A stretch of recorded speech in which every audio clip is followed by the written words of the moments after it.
He was a soldier who walked away from the world until a blizzard, a stranger, and a German shepherd led him back to it. Beneath an ancient oak, they built not just a shelter but a sanctuary for broken hearts. What they found there wasn't escape, it was peace. Stay with me till the end. Leave a like and subscribe if you believe home isn't a place, it's who stays beside you. The northern forests of Washington were the kind of place the world forgot. Miles of pines stretched into a pale horizon, the air so cold it seemed to hum. Eli Turner had chosen that silence on purpose. At 62, he no longer believed in noise, not the kind that came from cities, nor the kind that lived in people. His cabin stood where the trail disappeared into nothing. It wasn't much, 4 wooden walls, a stove that smoked, and a roof patched with sheet metal. But it was enough. The old oak nearby had been there long before him, massive, and split its trunk hollow like the shell of a memory. Some nights he would lean against it, palm on its rough bark, and swear he could hear it breathe. Inside, his only companion was Rex, a German shepherd with a limp and a streak of gray running through his muzzle. They shared the same kind of silence, not absence, but exhaustion. When Eli spoke, his voice rasped like old gravel. "We're ghosts, you and me," he said once, pouring kibble into a tin bowl. Rex wagged his tail once softly and sat. The days blurred together. Morning coffee boiled black and bitter, the metallic smell of gun oil lingering on his fingers. He fixed traps, split firewood, checked the small creek that froze too early each year. Rex followed him close but quiet.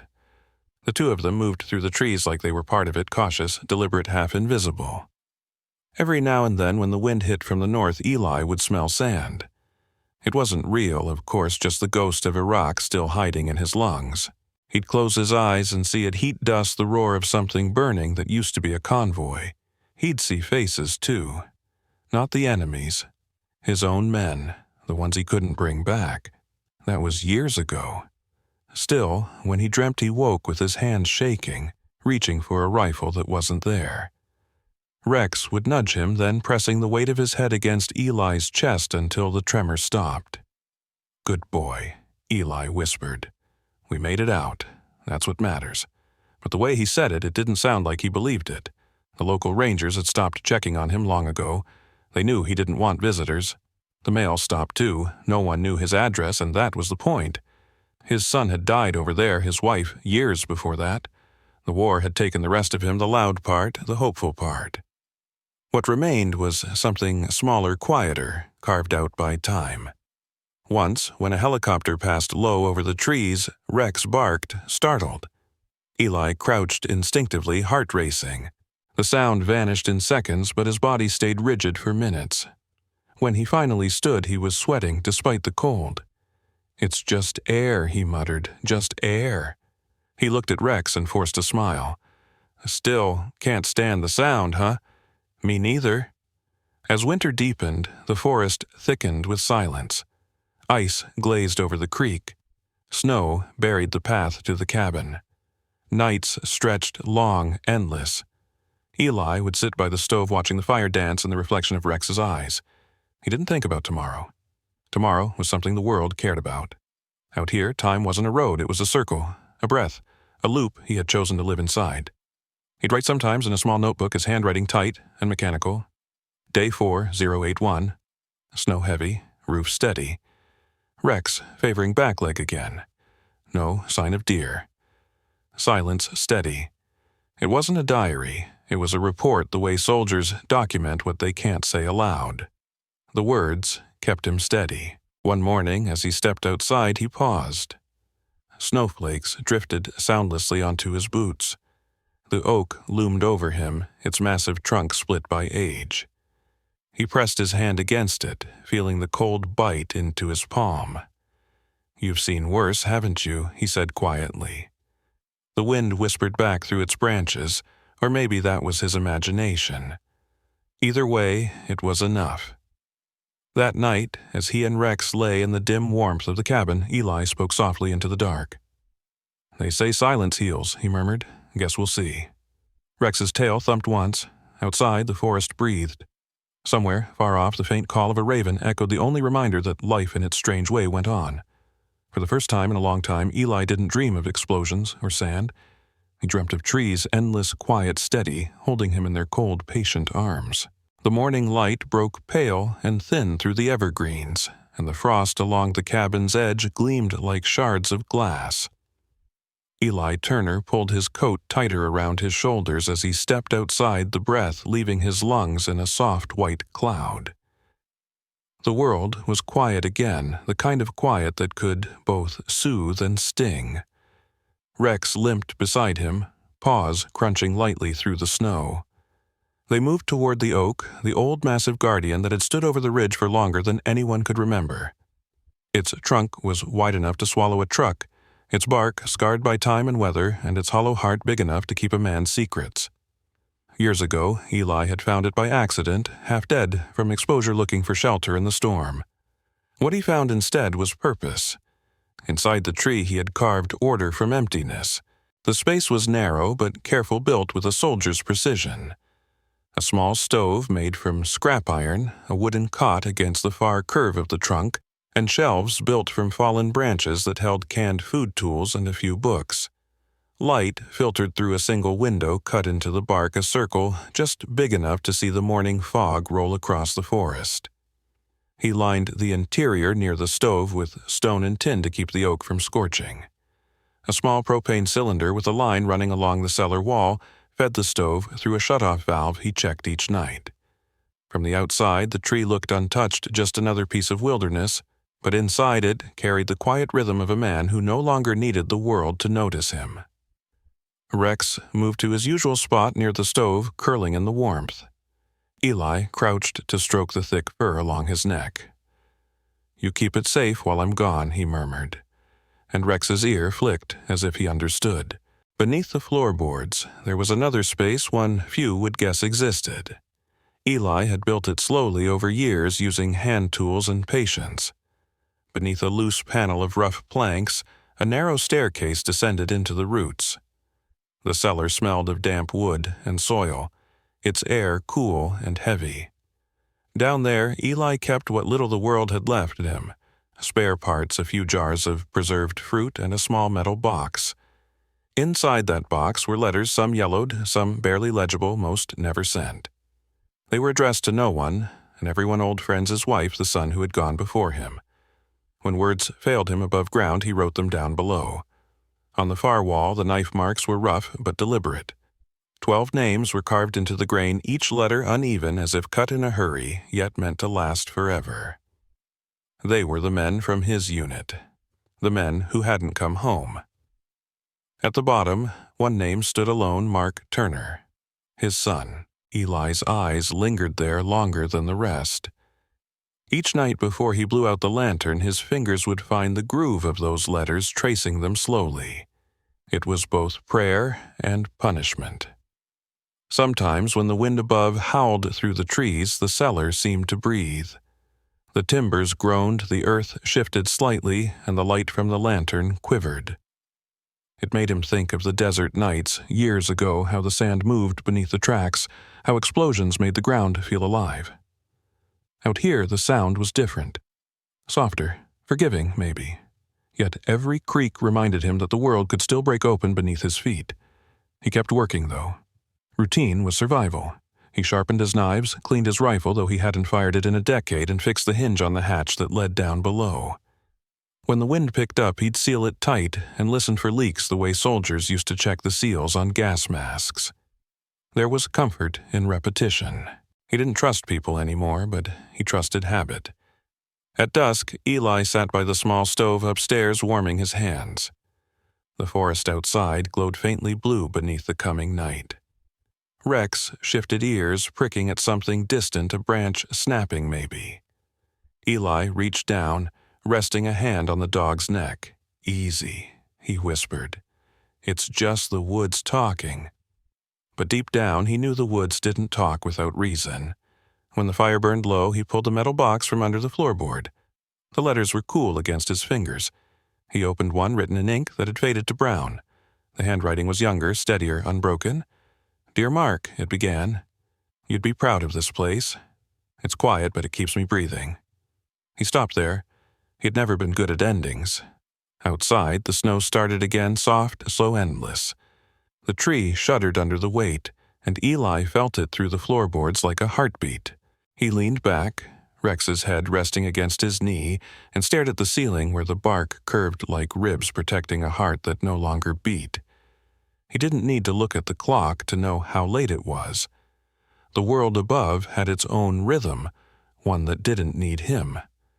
Down here, the oak held them both, man and dog, memory and silence. Eli reached for the lantern to blow it out, but paused.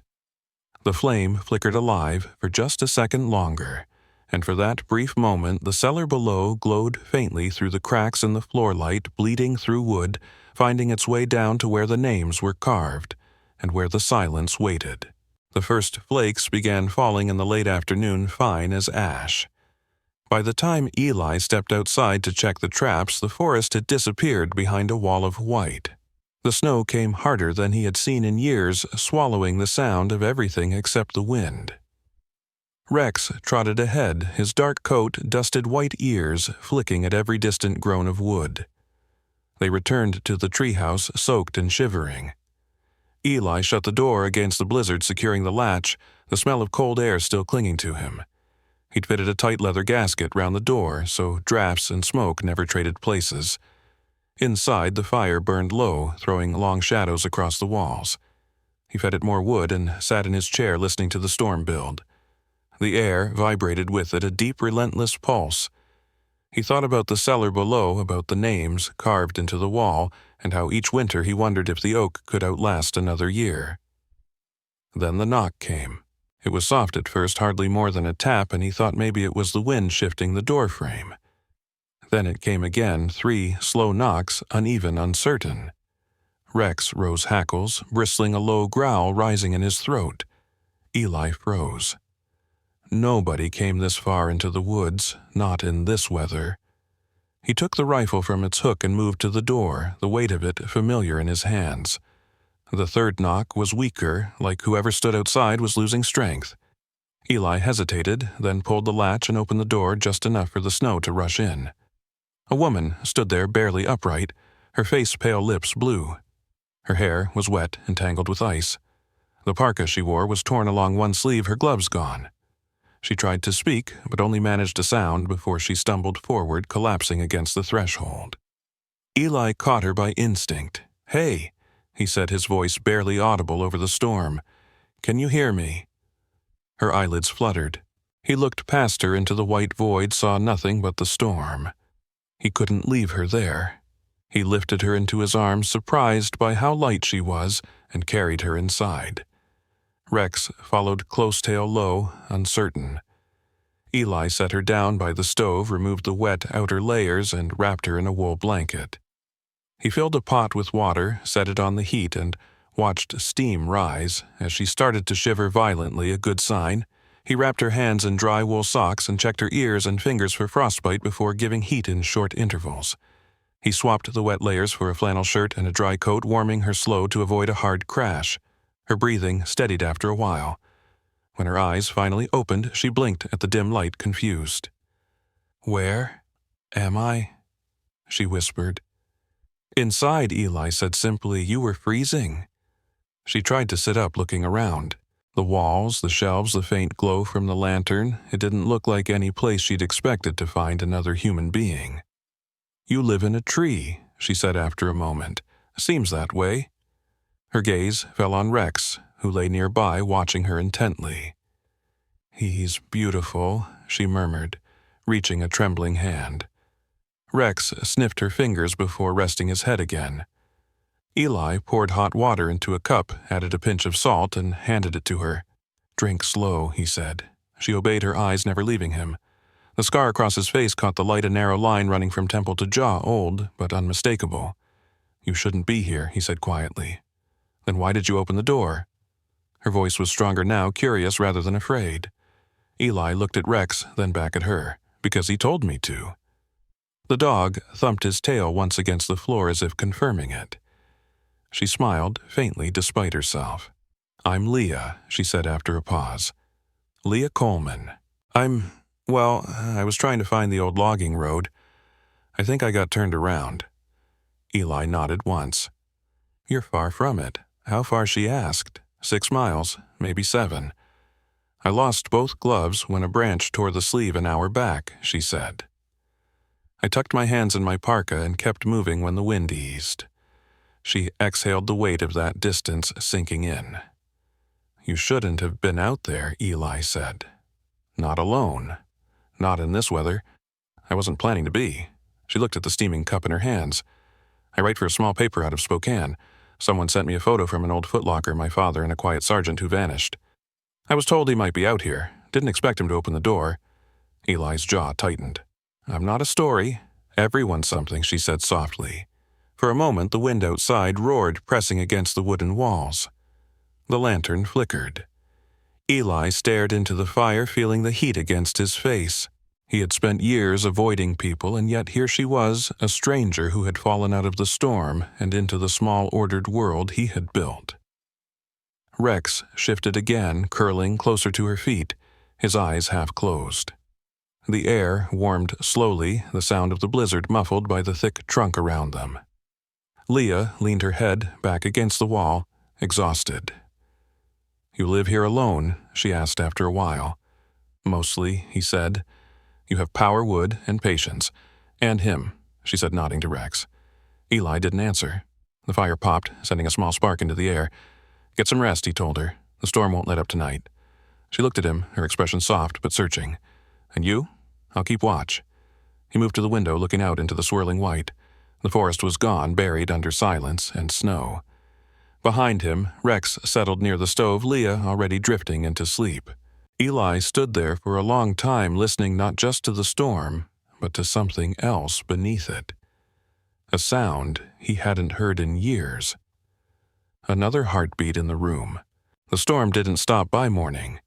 It grew heavier, pressing against the tree like a living thing. The wind screamed through the branches, snow sliding down the bark in white sheets. Inside, though, the world had gone still. The stove hummed softly, its light flickering over the rough walls. Leah sat on the low stool beside it, hands wrapped around a dented metal cup, the steam from her drink rising into the air like ghostly threads. Rex lay stretched out near her boots, his chest rising and falling in slow rhythm. Eli moved quietly about the room, checking the latch, feeding the fire, his face unreadable in the shifting glow. Leah watched him for a while before finally speaking.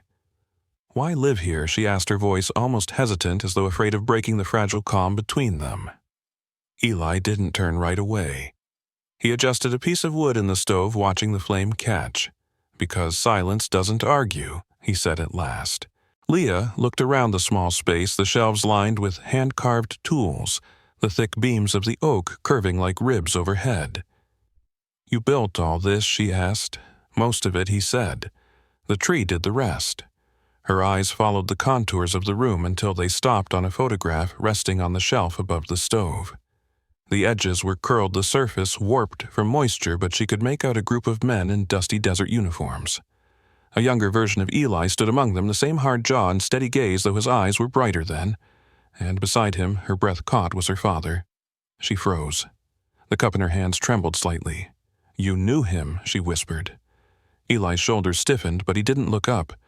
He saved my life once, he said quietly. I couldn't return the favor. The fire popped, sending a faint crack through the silence. Leah set the cup down slowly, staring at the photograph. Her throat tightened, the kind of ache that felt older than grief. He died the day the test went wrong, she said. Eli's jaw tensed, and though he didn't move, the stillness in him shifted. Rex lifted his head, ears twitching as if sensing the change in the room. I didn't know, Eli said after a long moment. His voice was rougher now, like gravel beneath snow. They told me he made it out. He didn't, Leah said softly. He was at the test site when the device failed. They said it was quick. Eli closed his eyes, the memory flashing through the heat, the sound, the light that erased everything. He was a good man, he said almost to himself. Leah's voice dropped to a whisper. He talked about you. Said you were stubborn, precise. That you made things work even when they shouldn't. Eli gave a faint, humorless smile. He must have been desperate if he said that. The wind outside wailed, rattling the small window. For a while, neither spoke. The silence between them wasn't empty, it was heavy, full of things neither knew how to say. Leah reached up and touched the photo tracing her father's face with her fingertip. The paper was rough, the ink faded. "You kept this all this time," she said. Why, Eli's gaze followed her hand. "Because some things don't leave you," he said simply, "even when you want them to." Rex rose slowly and padded over to Leah, pressing his head against her knee. She smiled faintly and let her hand fall into his fur. The warmth of him steadied her. He used to have a dog like this, she said, a shepherd named Ranger. Said he trusted him more than most people. Eli nodded once. "Smart man." He said you were the same, she added quietly. Eli's hand paused over the firewood. The flames threw long shadows across his face, softening the lines carved by years of weather and regret. "He deserved better," Eli murmured. Leah didn't disagree. The storm roared again, shaking the trunk snow, pelting against the bark like gravel. The lantern hanging near the doorway swayed, casting the room in a pulse of gold and shadow. Leah leaned forward, her elbows on her knees. "You didn't come back after the explosion," she said. "They searched for weeks. People said you were gone." Eli stared into the fire. "Maybe I was," he said finally. After that, there wasn't much left worth bringing home. She studied him quietly, unsure if he meant his body or his heart. The clock hanging by the wall ticked slowly, each sound clear and deliberate, counting time that neither of them seemed to belong to anymore.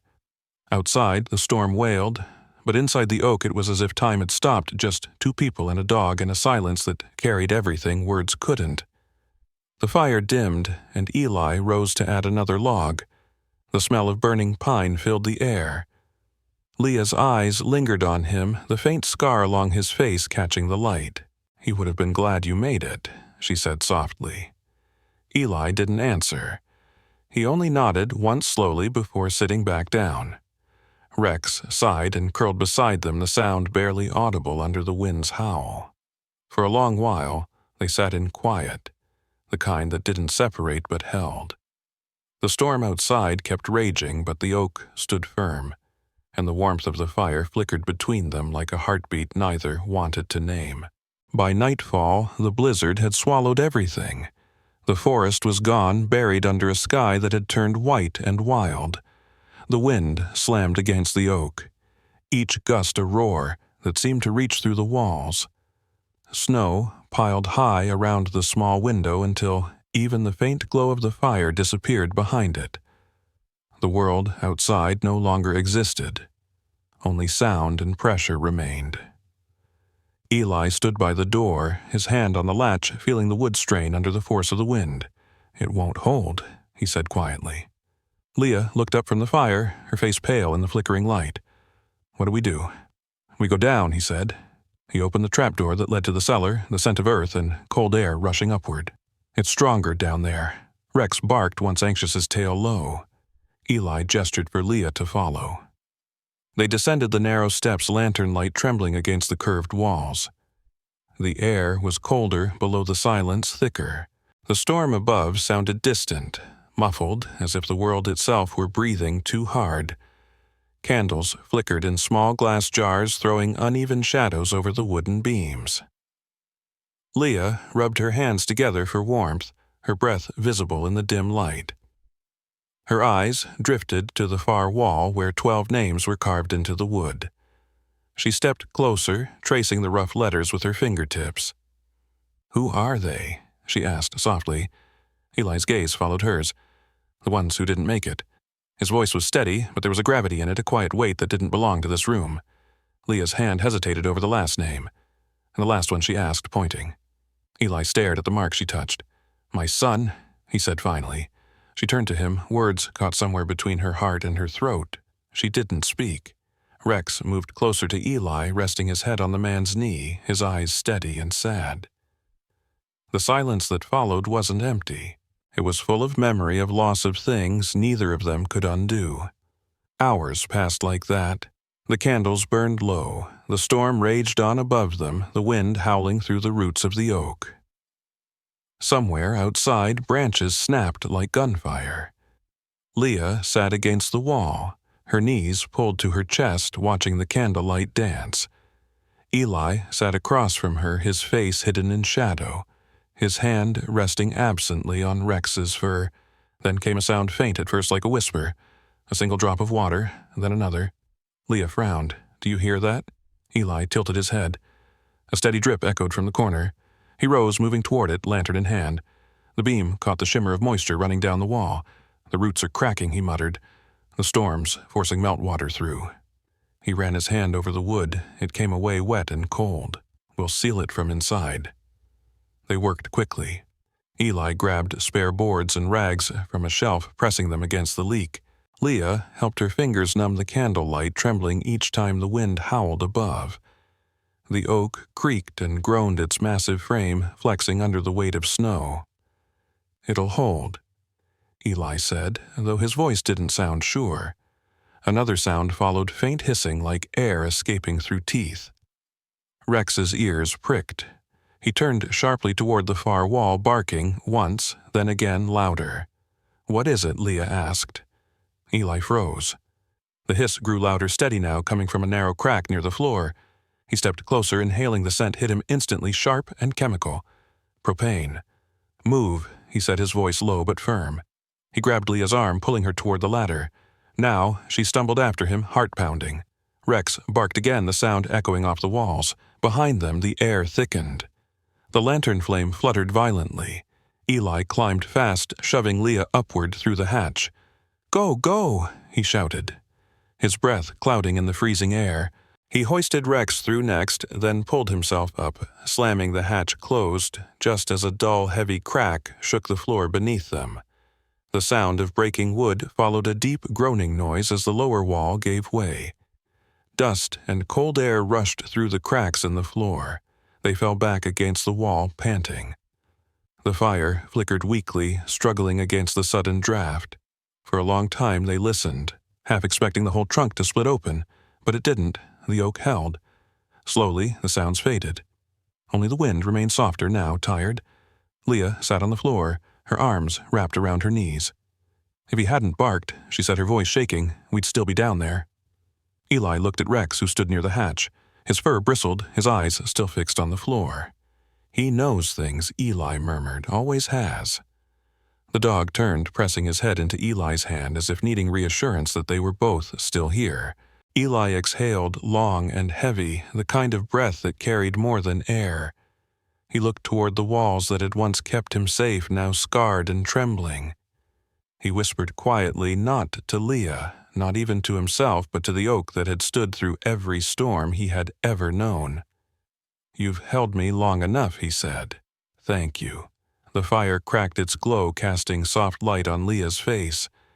Outside, the storm began to slow the wind, easing into silence, but the night wasn't over yet. Something in the air had changed, something neither of them could name, only feel.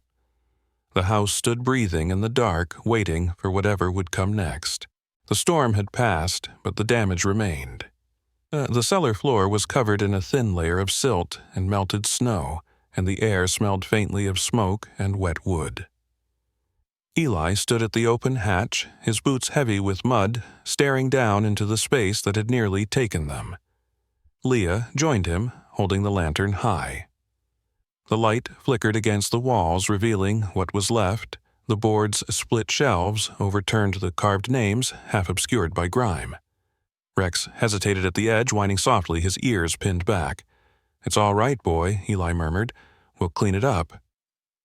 They climbed down carefully, the sound of dripping water echoing through the low chamber. Leah picked up what she could, a few tools, a jar of nails, an old photograph spared from the water. "We can fix it," she said, trying to sound certain. Eli nodded but said nothing. He moved to the far wall where a beam had shifted loose. As he lifted it back into place, something behind the boards caught the lantern's light, a faint shimmer of metal. Leah noticed it too. "Wait," she said. "What's that?" Eli frowned and brushed the dirt aside. A thin wooden panel, darker than the rest, sat flush against the wall. He pressed his fingers along the edge and felt it give slightly. Together they pried it open.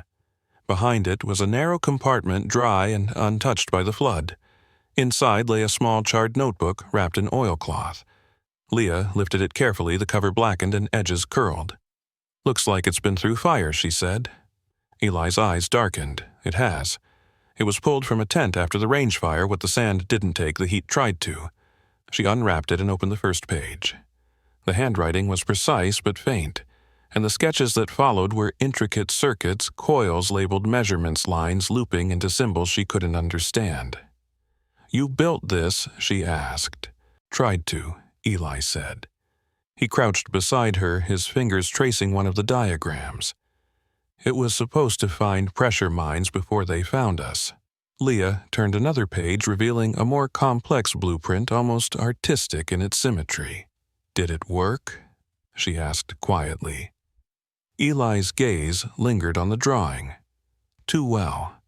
They didn't want to fund peace," he said, his voice low. "They wanted control." She looked at him, confused. "What do you mean? I built something that could stop the war from taking more men," he said. "But they said it was too costly, too slow.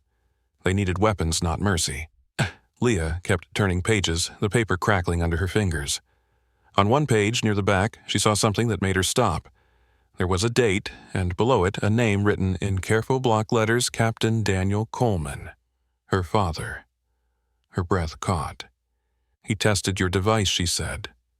Eli froze. His eyes met hers, heavy with something she couldn't name. "He insisted," he said quietly. "I told him the prototype wasn't ready." The sound of dripping water filled the silence between them. Leah's hands trembled. "You mean the explosion?" he said, finishing her thought. "It wasn't supposed to happen. It was a calibration failure. I begged them to delay, but he believed in it. Believed in me." Leah stared down at the page, at the handwriting that had survived both fire and time. The world tilted for a moment, not from shock, but from understanding. The man she had sought in this forest, the ghost she had followed through rumor and snow, had been part of her father's last day. Eli turned away, his shoulders rigid. "If they'd let me finish it properly, it could have saved him," he said. "And hundreds more after that." His voice broke slightly, the kind of fracture that only years of silence could produce. Leah closed the notebook gently and held it against her chest. If it had been approved, she said he would have still been alive. Eli said nothing. His hands were trembling slightly, though he tried to hide it by wiping mud from his palms. Leah watched him, this man who had lived half a life under a tree, who carried guilt like others carried breath. She expected anger to rise in her, but it didn't. Instead, there was only the slow ache of recognition, the realization that neither of them had escaped the same war. She placed the notebook on the shelf next to a cracked lantern. "Then at least it worked," once she said softly. Eli turned, his brow furrowed. "What it brought me here," she said. "It brought us both here." For a moment neither spoke. The light from the lantern flickered against the wet walls, catching the faint carvings of the names, some faded, some almost gone.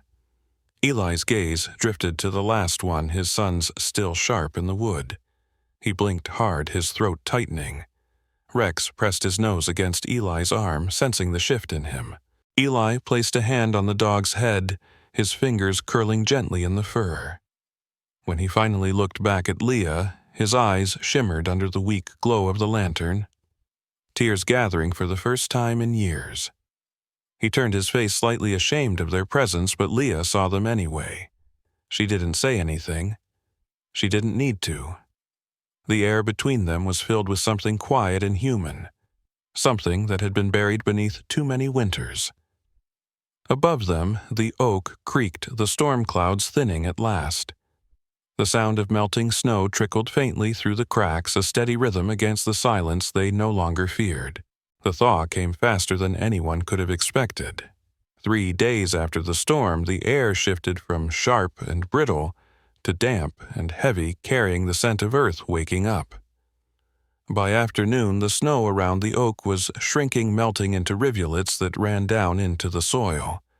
But the ground, still frozen beneath the surface, couldn't swallow it fast enough. The water had nowhere to go. Eli stood at the doorway, watching as small streams snaked toward the roots of the oak. He felt a slow unease building in his chest, an instinct honed from years of reading the land before it broke. "It's too early for melt," he murmured. Leah, stacking kindling by the stove, looked up. "Too early. Ground still frozen," he said. With the frost line locked hard below the runoff, hit a buried clay shelf and drove sideways for the roots. His eyes drifted toward the hatch in the floor. By dusk, the sound began a faint rhythmic drip from below. Eli lifted the trapdoor lantern in hand, and the light revealed a sheen of water spreading across the cellar floor. He cursed under his breath and grabbed a bucket. Leah came to his side. "We can clear it out," she said. "Maybe dig a trench outside." Eli shook his head. "Soil's packed solid. We can't dig now." They went down anyway, their boots splashing through the shallow pool forming at their feet. The carved names on the wall glistened faintly, water creeping toward them. Leah reached for a box of tools floating near the steps and set it on a shelf, her breath quick and visible in the chill. "It's rising fast," she said. "We'll move what we can," Eli replied. They worked without words, passing supplies up the narrow stairs, cans, tools, rope, anything that might survive. Rex paced near the entrance, whining softly. His paws slipped on the wet boards when he tried to follow. "Stay." Eli told him, his voice calm but firm. The water crept higher, each minute louder than the last. It lapped at Eli's boots, icy against his skin. Leah wiped her hair back, breathless. "Leave it," she said. "We can rebuild." Eli paused, his hands wrapped around a small tin box, the one that held his letters, and the old photograph of his son. His fingers tightened around it. "Not these," he murmured. He slipped it into his coat pocket. The lantern light trembled as another drop hit the surface and then another. They were running out of time. "We have to get out," Leah said. Eli nodded. They climbed up, closing the hatch just as the water reached the final stair. Above, the air was damp and heavy, the wood beneath their feet swelling with the moisture. He leaned against the wall, exhausted. Leah sat across from him, her hair clinging to her forehead, the fire barely flickering in the thick air. "It'll stop," she said, though she didn't sound sure. Hours later, the storm outside had turned to rain, steady and relentless. The sound of dripping came again, not from below this time, but from the edges of the ceiling. The oak groaned under the strain. Eli took off his coat and wrapped it around Rex, who lay shivering near the fire. The dog's breathing was shallow, his back leg trembling from the old injury that never quite healed. "You're all right," Eli whispered, pressing a hand to his fur. "You've been through worse." Rex shifted closer, his head resting on Eli's knee. Leah stood by the window watching the rain streak down the glass. "The whole forest looks like it's underwater," she said. "The river's broken its banks." Eli didn't answer. His gaze was fixed on the hatch, the wood dark and swollen small bubbles rising through the seams. He knew what that meant. The cellar was gone. When the rain stopped, sometime before dawn, the silence that followed felt strange, unnatural. Eli opened the trap door again, and a wave of muddy water lapped against the edges. The cellar had flooded halfway up. Shelves floated at odd angles, and the lanterns that had once lit the walls were now submerged shadows. Leah stood beside him, her face pale in the weak morning light. "It's done," she said softly. Eli stared down at the mess, at the faint glint of the carved names beneath the water. He took a deep breath and let it out slowly. "Maybe the past wanted to stay buried," he said. Leah looked at him, unsure whether he meant the cellar or something else entirely. The air in the cabin was heavy with the damp earth. Steam rose from the stove as the last of their firewood hissed in the heat. Rex shifted beside Eli, pressing his head against the man's leg. Eli reached down and stroked him gently, his rough fingers tracing the lines of the dog's scarred shoulder. The movement was small, almost imperceptible, but it carried the weight of everything they had lost and everything that was still left. Leah sat across from them, watching in silence the faint light of dawn filtering through the window. The world outside was washed clean, yet something inside both of them still felt half submerged, like the water waiting beneath their feet. By the time the clouds finally broke, the forest no longer looked like the one they had known. The air was damp and heavy, the ground still glistening with the melt of the flood. Sunlight spilled through the branches for the first time in weeks, thin but real, falling across the soaked earth like forgiveness. Eli stood outside the oak, his boots sinking slightly into the mud. The air smelled of pine and wet bark, and for the first time since the storm began he could hear birds again, tentative, uncertain, but alive. Leah stepped out of the cabin behind him, her coat buttoned tight, her hair pulled back in a rough braid. "You should come back with me," she said. He didn't answer right away. His eyes stayed on the horizon where mist rose off the valley. "There's a hospital in Wenatchee," she continued. "They've got a unit for veterans. Real help. People who know what it's like." He turned slightly, his face unreadable. "They fix what they can see," he said, "not what's left inside." She took a step closer, her boots squelching in the mud. "You can't stay here forever, Eli. You can't keep living like this." He gave a small, tired smile. "Can't I?" Leah sighed, her breath visible in the cool air. I don't want to leave you out here alone."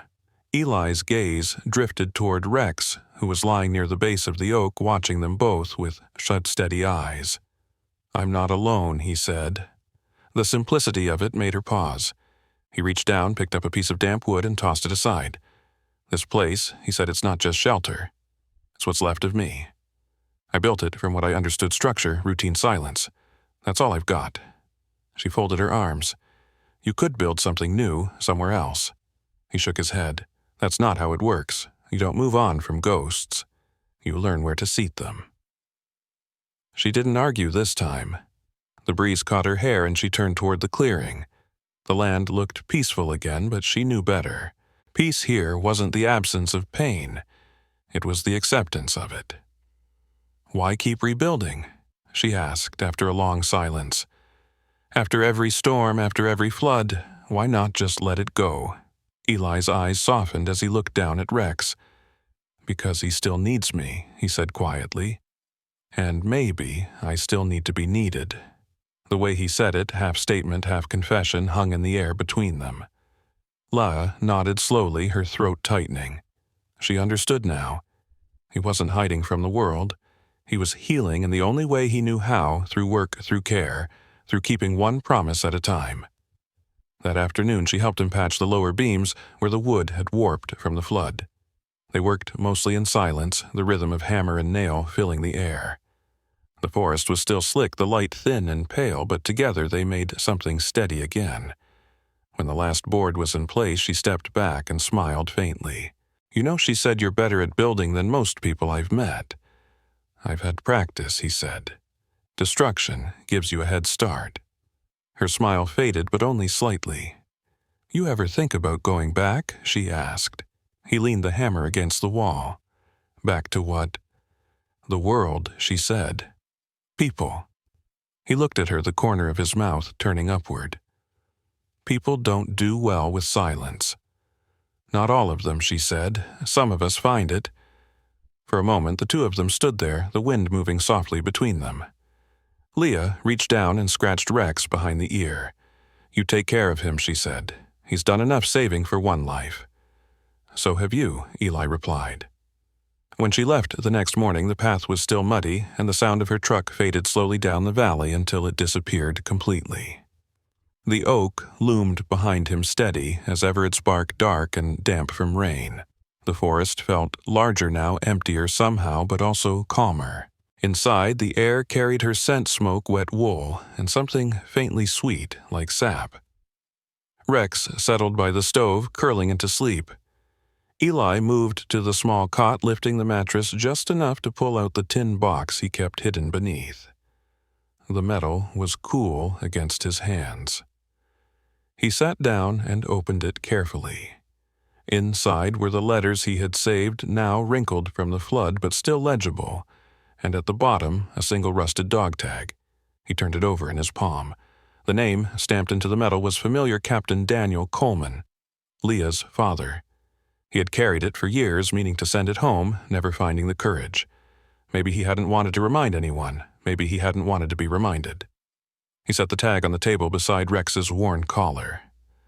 The two pieces of metal glinted faintly in the lantern light, one a memory of War One, a symbol of loyalty. He stared at them for a long time, the silence stretching until it felt alive. Outside, the forest whispered again, the sound soft and endless. He reached over and turned down the lamp, the flame shrinking until it was only a faint glow between the two pieces of metal. Then he sat back. The darkness closing in gently, the sound of Rex's slow breathing, the only thing left to measure time. Spring came quietly that year, as if the forest itself was too cautious to believe in warmth again. The snow retreated in thin, uneven ribbons, exposing dark soil and broken branches. The creek that had frozen for months began to murmur once more, its sound soft and constant, like a heartbeat returning after too long a silence. The oak stood steady through it all, its bark dark with melted frost, its branches dripping with new life. Beneath it, the world smelled of wet earth sap and renewal. Eli sat by the doorframe one morning mending a fishing line when he heard the low rumble of an engine beyond the trees. It had been months since Leah left, and for a moment he thought the sound was memory playing tricks on him. But then came the crunch of tires on thawed ground, and there she was, stepping out of an old pickup, her boots sinking into the mud. When the thaw opened the service spur, she could drive within a mile of the ridge and pack the rest by sled. She looked different color in her face, her hair tied back, sleeves rolled up. The back of the truck was loaded with wood paint and tools. "You said you'd rebuild," she called, smiling faintly. "I figured I'd hold you to it." Eli stood slowly, surprise softening into something quieter, almost relief. Rex barked once, tail wagging weakly, the closest he'd come to excitement in months. "Didn't think you'd come back," Eli said. "I told you I don't do well with silence," she replied. "So I brought noise." They started that afternoon. The old cellar had dried, but the damage from the flood was worse than it first appeared. The walls were bowed inward, the beams splintered, and the air still smelled faintly of rot. Eli wanted to tear it all down, but Leah stopped him. "Not this time," she said. "We don't erase, we rebuild." So they worked side by side for days. The rhythm of hammers, saws, and measured footsteps filled the clearing. Eli cut and fitted beams with the same precision he once gave to blueprints. Leah painted the planks, her hands steady, her movements patient. Rex lay near the entrance, his fur dappled with sunlight filtering through the branches, his tail thumping every time Eli passed by. When they paused to rest, Leah would hand him her canteen, their fingers brushing briefly before silence settled comfortably again. Bit by bit, the room took shape. New beams rose where the old ones had rotted. Fresh planks lined the walls. The hatch above was reinforced with a smooth, even hinge that moved soundlessly when opened. They fitted shelves along the sides stocked with food and clean tools and hung the lanterns so that light reached every corner. When they finally stepped back, the space no longer felt like a bunker. It breathed warmth and purpose. It wasn't a place to hide anymore. It was a home. Leah unpacked a small box from her truck and pulled out an old camera, one that still used film. "I think this deserves a picture," she said. Eli hesitated. "Been a long time since I stood in front of one of those." Then it's about time she smiled. She set the camera on a tripod near the doorway, adjusted the lens, and motioned for him to stand beside her. Eli placed a hand on Rex's back, the dog pressing close, his eyes calm and knowing. The shutter clicked once, capturing the three of them bathed in the faint amber light filtering through bark. Leah looked at the photograph as it developed colors soft and muted, their faces half-shadowed by the branches above. "Maybe peace isn't something you find," she said quietly. "Maybe it's something you build." Eli looked at her for a long moment, the corners of his mouth lifting slightly. "Guess we're builders then," he said. That evening they sat around the stove as the light faded. Leah stirred a pot of soup while Eli mended a cracked handle on one of the lanterns. The smell of broth filled the cabin, warm and familiar. Rex lay at their feet, tail flicking in contentment every few minutes. They talked slowly at first about simple things. The road, the thaw, the way the creek sounded different in spring. And then between pauses they laughed once or twice, the sound quiet but real. It had been so long since laughter felt like part of life that Eli almost didn't recognize it. When night fell, the forest outside seemed to hum with its own rhythm, the rustle of wind through wet leaves, the faint drip of melting snow, the steady heartbeat of a world finding itself again. The oak stood like a sentinel above them, its roots wrapping around the chamber below its branches, stretching wide as if sheltering what remained. Leah set the finished bowl in front of Eli. "You know," she said softly, "you were right about silence. It doesn't argue." "No," he said, taking a sip. "Sometimes it listens." The fire crackled. Rex shifted closer to the warmth, sighing softly in his sleep. Eli glanced around the room, the smooth wood the shelves lined with care, the faint glow of lamplight catching on the photograph Leah had pinned to the wall. 3 figures beneath an oak. Not soldiers, not survivors. Just people who had chosen to stay. For the first time in years, he felt something loosen inside him. Not forgiveness, not forgetting, but a kind of peace that didn't need either. Outside, the forest breathed with them, patient and alive, waiting for what the next dawn would bring. The forest had changed again, softer, now its edges blurred by the passing months. Spring had folded into summer quietly, as if afraid to disturb the balance that had finally settled over the clearing. The oak stood strong, its branches heavy with green. Its roots sunk deep into the cool earth that had once nearly swallowed them all. Inside its hollow heart, life had found a rhythm, steady, measured, almost tender. Eli woke each morning to the same sound birdsong filtering through the cracks in the bark, the slow drip of dew from the leaves, and the faint hum of the small hand-crank radio Leah had left on the windowsill. The signal wavered, never clear, but the static itself had become part of his peace. It was company of a sort human, but distant just enough to remind him the world still existed somewhere beyond the trees. Rex would stir beside the cot, stretching his old legs with a soft groan before pressing his nose against Eli's hand. "Easy there, old man." Eli would whisper, smiling faintly. The dog's fur had turned silver around the muzzle, and his steps were slower, but his eyes still followed Eli everywhere, patient and loyal. Days passed quietly. Eli fixed what needed fixing, small things now, the kind of maintenance that kept both man and home steady. He replaced a hinge on the hatch, sanded the shelves Leah had built, and mended the nets near the stream. When he worked, Rex lay nearby in the shade, his ears twitching with every rustle of the forest. Sometimes Eli would talk as he worked, not because he needed to be heard, but because he liked how the words sounded in the air again. "You'd like it today," he'd say to no one in particular, his voice carrying softly under the oak's canopy. "The creek's full, and the air smells like pine." Leah came back now and then. Sometimes she brought medicine for Rex or a loaf of bread wrapped in cloth. Sometimes she just sat on the steps outside, her hands around a cup of coffee, watching the light shift through the branches. They didn't talk much anymore, not because there was nothing left to say, but because they no longer needed words to fill the quiet. When she did speak, her voice was always calm. "He looks good," she said once, glancing at Rex. "So do you." Eli smiled faintly. "He keeps me honest." She nodded, knowing what that meant. On her last visit, she brought a small wooden sign she had carved herself.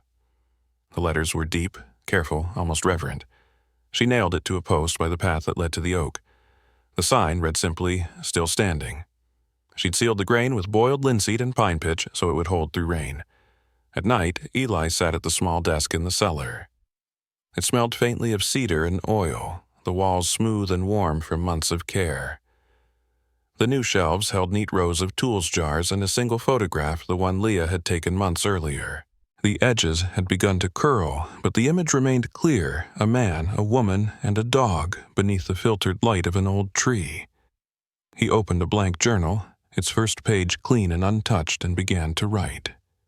The words came slowly, but without struggle. Day 128 of peace.